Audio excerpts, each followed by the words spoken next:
સરકાર હવે પ્રજા નથી બનાવતી, સરકાર આ કોર્પોરેટ સેક્ટરના લોકો બનાવે.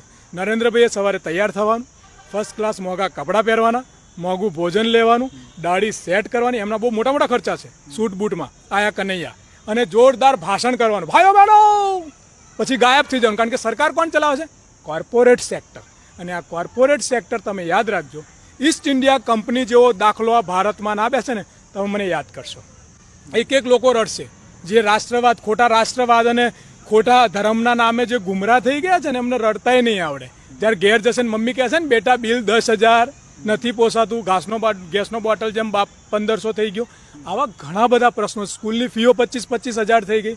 શું થયું? શિક્ષણ વેચાઈ ગયું, તમારા ઘરનું પાણી વેચાઈ ગયું, તમારા ઘરની લાઇટ વેચાઈ ગઈ, તમારો રોજગાર વેચાઈ ગયો, તમારું સરકારી નોકરીઓ ગતી રહી. હવે રહ્યું શું? તો કયો રાષ્ટ્રવાદ?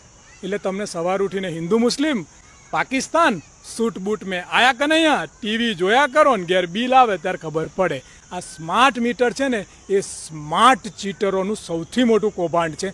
આવનારા દિવસોમાં પ્રજા રોડ પર આવશે ને પ્રજાને ખબર પડશે.